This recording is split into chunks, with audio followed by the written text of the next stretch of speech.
My world shattered the moment I spotted my girlfriend's Instagram update. She'd uploaded a photo of her former partner and captioned it, "Certain connections never truly fade." I responded with just one word in the comments, "Perhaps."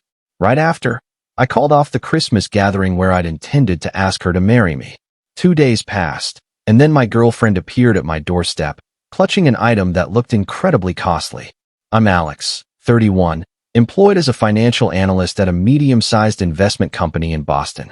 It's not the most glamorous position, yet the salary is solid, and I've created a stable existence. I have a condo in Back Bay, a reliable vehicle, and over the last couple of years, I believed I'd met the woman I wanted by my side forever. Her name is Isabel. Our paths crossed at a friend's rooftop get-together during the summer of 2022. She worked as a marketing specialist for a high-end fashion label.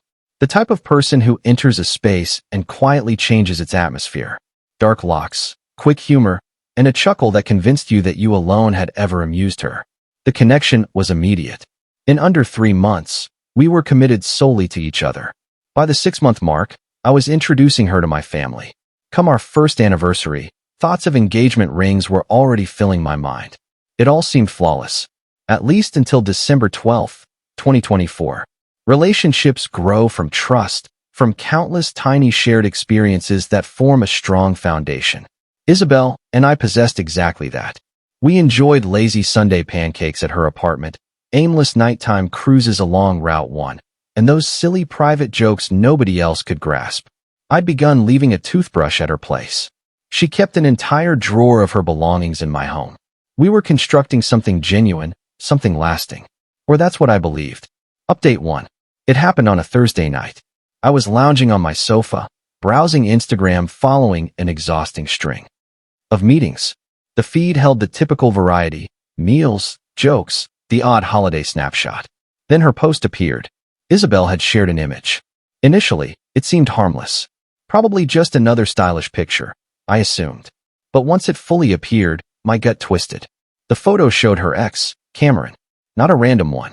A tight shot of him grinning directly at the lens. The sort that carried a sense of closeness. Something private. Beneath it, the words, "Certain connections never truly fade." I gazed at the display for a solid 60 seconds, struggling to make sense of it. My finger lingered above the comments.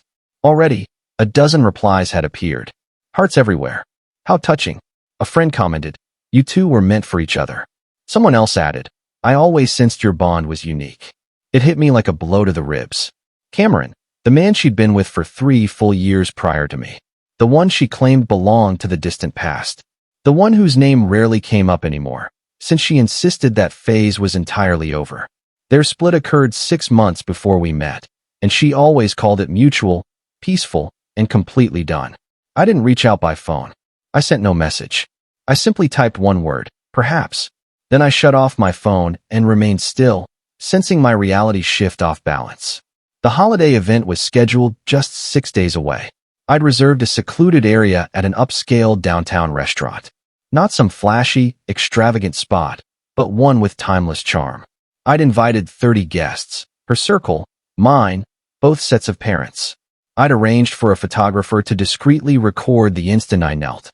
The ring waited in my sock drawer, a platinum setting holding a princess-cut diamond worth 3 months of my pay. I'd spent weeks perfecting every aspect, determined to make it unforgettable. That same night, I scrapped it all. The venue returned half my deposit. I messaged the group chat explaining the event was canceled because of unexpected issues. My mother phoned right away, puzzled and concerned, but I lacked the strength to go into details. I promised to call her back soon. My closest friend, Jake, sent a text checking on me. I ignored it. Isabel messaged me near 10 p.m. "Alex, hey love, you alright? Noticed your comment on my update." What did perhaps mean? I stayed silent. She tried calling twice. Both times, it went to voicemail. I poured a drink of whiskey and stepped onto my balcony in the bitter December chill, staring as the city lights melted into one another. That caption looped in my thoughts. Certain connections never truly fade. What on earth was she implying? A statement? An admission?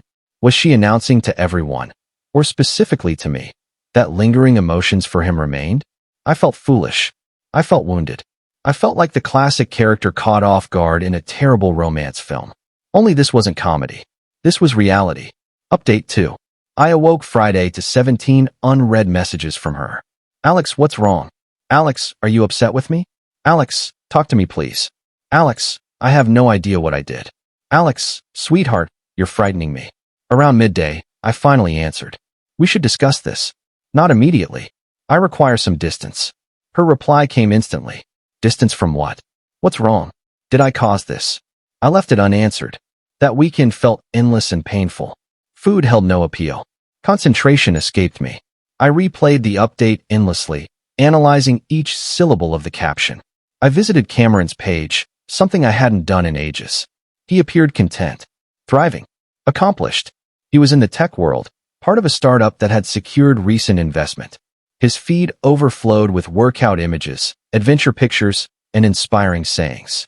The sort of person who seemed to have everything figured out. Resentment burned inside me. I resented comparing myself to him. I resented that Isabel had chosen to share something about him rather than erase that history, as I'd presumed. My place began to feel oppressive. Saturday morning, I went jogging to shake off the fog, yet every track in my playlist evoked memories of her. Back home, I showered, then spent hours motionless on the sofa, eyes fixed upward. Jake rang Saturday evening. Bro, what's happening? You're ghosting everyone. Your mom reached out to me worried you might be gone. I'm all right, I muttered. You sound far from all right. Open up. I explained the whole situation. The update. The wording. The scrapped engagement plan. Silence stretched on his side. Finally, Jake spoke. That's tough, man. But have you actually spoken with her? Face-to-face conversation? What's left to discuss? She shared an image of her ex, claiming their bond never dies. It seems obvious. Does it really? Perhaps some background is missing. What possible explanation could justify it? I'm not sure. But 2 years together, dude. Don't you owe it to both of you to listen properly? I ended the call soon after. Deep down, I knew he had a point, but I couldn't face it yet. Sunday afternoon brought a knock at my door. I hadn't anticipated visitors. Dressed in old sweats and a hoodie, unshaven, exhausted from sleepless nights. Opening the door revealed Isabel holding a sizable Tiffany & Company shopping bag. She appeared drained, eyes swollen and rimmed red. Makeup streaked as though tears had fallen the whole way there. Alex, she murmured unsteadily. May I step inside? I moved aside wordlessly. She placed the bag on my coffee table and turned toward me. Her fingers shook visibly. I have no clue what happened, she said, voice fracturing. But if I caused pain, I apologize. I simply need you to speak with me. Please. I folded my arms. You uploaded a photo of Cameron. She blinked in confusion. What? On your Instagram. Thursday evening. You shared a picture of your former boyfriend with the line, certain connections never truly fade. What exactly was that supposed to mean, Isabel? Color drained from her face. Oh no. Alex, it wasn't. Wasn't what? Wasn't completely disrespectful to what we have. Wasn't humiliating me publicly in front of your followers? No, she insisted, moving nearer. It truly wasn't that way. I promise. Then how exactly was it? She paused, and that brief delay ignited my anger. Make it clear, I demanded icily. Because right now, it appears you're still attached to him. I'm not. She rushed out. Alex, I give you my word I'm not. Cameron contacted me last week. He informed me his mother had passed. Cancer, stage 4. I attended the service to show respect. Nothing more. I fixed my gaze on her. And your response was to share a memorial on social media? It wasn't for him, she countered, tone rising. It was for her, his mother. During our time together, she treated me like a second daughter. She welcomed me for family dinners on Sundays. She shared her grandmother's lasagna recipe with me. When Cameron and I parted ways, losing her hurt deeply too. Hearing of her death devastated me. I simply wished to recognize that loss. Then why avoid mentioning her in the caption? Why omit her name? Why choose his picture and phrase it in a way that suggests ongoing romantic feelings? She parted her lips, then shut them again. Tears now flowed freely down her cheeks. I have no idea. My mind wasn't clear. Grief overwhelmed me. I shared it impulsively, without considering appearances. I failed to consider. That's exactly the issue, Isabel. You failed to consider. You failed to consider my feelings. You failed to consider our relationship. You acted solely on impulse, and now I'm expected to accept it. I'm deeply sorry, she choked out. Truly sorry. I never intended pain. I vow, Alex, Cameron and I share nothing. I love you. Exclusively you. From the moment we met, my heart has belonged to you alone. Never wavered. I glanced at the Tiffany bag resting there. What's inside? She brushed tears away. A present. For the holidays. I hoped to give it sooner since I sensed trouble, and I wanted to demonstrate your importance to me. I couldn't bring myself to unwrap it. I need you to go, I stated softly. Excuse me? I require distance, Isabel. I'm unable to handle this presently.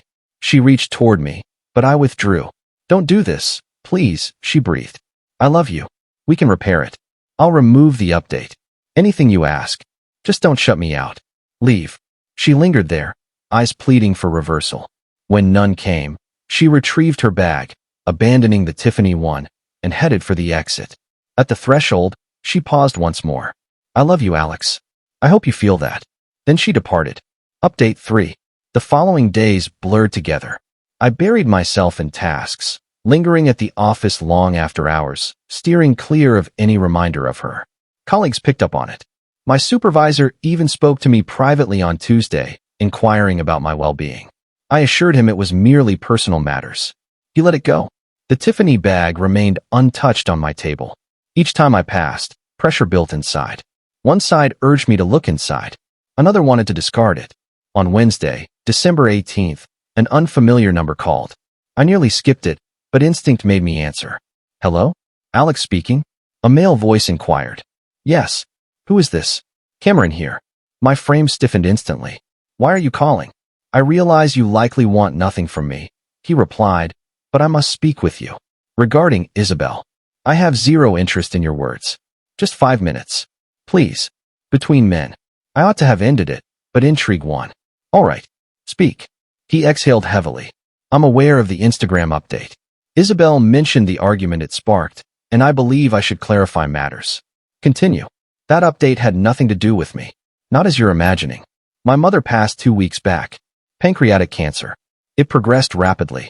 One moment healthy, the next in end-of-life care. Isabel attended the memorial because she shared a bond with my relatives. My mom adored her.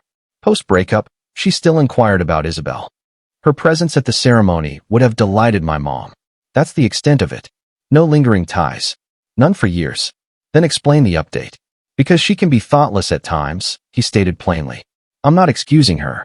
She deserved better judgment. But I reached out since I don't wish for you to discard something valuable due to confusion. Isabel cares deeply for you.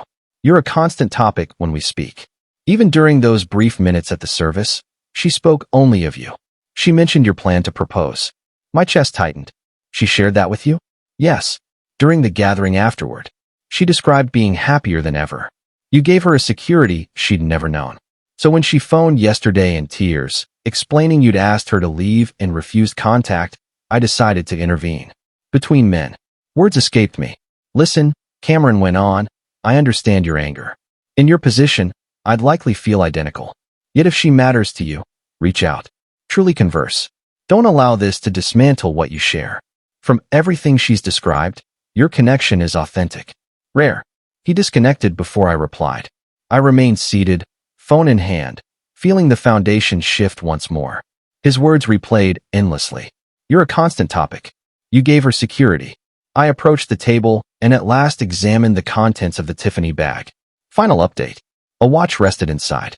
A Rolex Submariner. Precisely the style I'd admired for over 12 months, yet never rationalized purchasing. Stunning. Black face. Steel construction. The type meant to become an heirloom. A handwritten note from Isabel accompanied it. To every moment we've shared, and every one I dream will share ahead. I love you, Isabel. I remained on the sofa, gazing at the timepiece for a full hour. Then I dialed her number. She picked up instantly. Alex. Hi. Silence hung between us. I heard her uneven breaths, as if she feared speaking. I apologize, I began. For blocking you. For refusing to listen. For jumping to conclusions. No, she whispered gently. The apology belongs to me. I should have considered the impact of that update on you. I acted recklessly.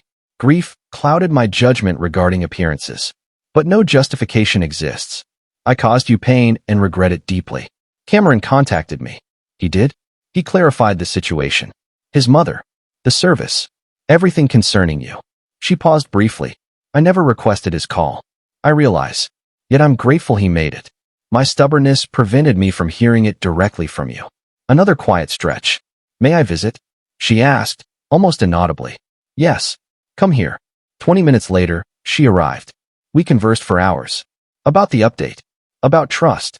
About what lies ahead. She displayed photos from the memorial, her beside Cameron's relatives, his mother's image displayed. She described being consumed by sorrow in that instant. So consumed that she overlooked how her phrasing might land.